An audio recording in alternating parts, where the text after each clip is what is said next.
Dzisiejsze wideo zaczynamy od wykresu nawodnienia. Wypijaj wystarczającą ilość wody, aby oddawać czysty, przejrzysty mocz 10 razy dziennie. Spożywaj dietę bogatą w owoce i warzywa. Wypijaj litr wody pomiędzy posiłkami. Dziękuję. I pamiętaj, nie opierdalaj się. So why do we need more sugars? So why do we need more sugars when we are stressed? Well, when you're stressed, your brain uses a lot of your glucose, about 20 or 30% of your glucose, depending on which research you cite. 20 or 30% of your daily glucose, your noggin's using it, your brain. So when you're stressed, you're like a processor in your computer, just like, you're just using extra. So people say, Harley, I got emotional, I ate some junk.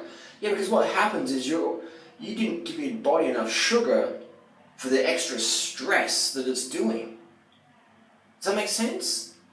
We get emotional because we don't have enough fuel to get shit done. The body goes, right, what's some stress, let's get some extra fuel in there. It's so hard to be fully stressed out when you're carved up and hydrated, isn't it? It's fucking near impossible, man, to really dwell on negativity. Even when you lose a loved one, it is like, most people just don't have this dietary and lifestyle structure where they can be fully carved up and hydrated all the time. That's why they can never be athletes, never have a fit, toned body, because they don't know how to eat and drink enough to do the sport that's going to have that toned, fit physique. See, all the time people get fat skinny because they don't have enough energy to do the training which changes the physique. Same with this stress. If you don't have enough carbohydrates, you won't be able to deal with things in life. So you'll be single for the rest of your life, or you'll fuck up every relationship because you'll be flipping out, freaking out, because you don't know how to carb up enough. You don't know how to be hydrated. And you get two of those people together, the relationship's going. Or it's never going to get to a higher level. It'll just hum along at a real low intensity level. So it's all about carbohydrates, man. It's nature's design. If you don't run out of carbohydrates in nature, you can't run from the tiger or whatever. But we don't have that in society. We got therapists and all this stuff.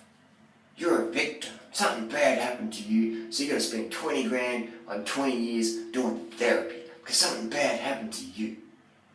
Poor you. You're a victim. It's just a choice in the fucking moment to be a victim or a fucking champion.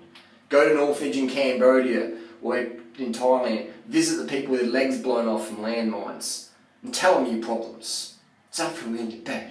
10 pounds overweight. My girlfriend left me, or whatever. You know? We don't have any real fucking problems, do we? We just got undercarb mentalities.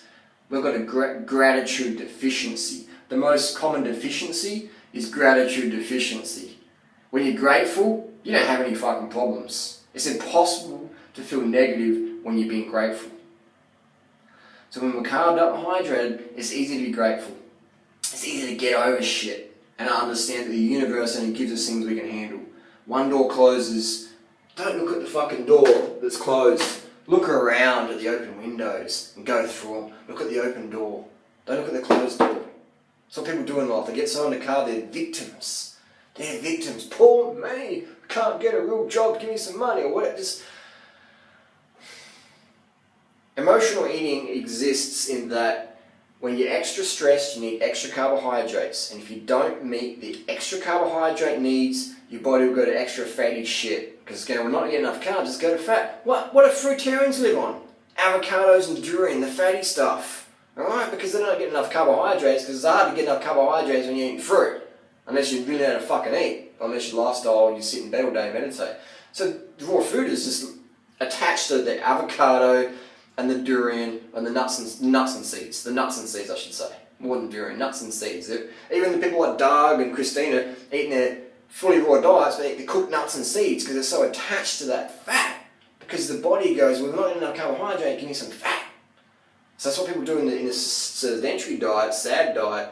They don't get enough rice or fruit, so they go to ice cream, real fatty stuff, donuts. It's got sweet in there, but it's got 50% calories coming from fat. Meat and stuff, a bit of ketchup on there, fatty stuff to get their sugars in. So all you have to do is get your carbohydrate calories in. No worries, mate. 10 grams of carbs per kilo body weight per day. Drink enough water so you're pissing at least 2 or 3 hours, every 2 or 3 hours. A couple times a night. Your life's going to fucking change, man. And then have an attitude of gratitude with that. Go to bed at 8, 9 p.m. Put an eye mask on. You don't need to sleep. Just get rest. Emotions, negatives, Dwelling on that, impossible. Doesn't matter how hard your life is. Eventually you're going to get over it and build a bridge and get fucking over it. Because there's plenty of people who did. So why can't we? Just a choice in the moment between being a victim and being a fucking champion. What are you going to choose?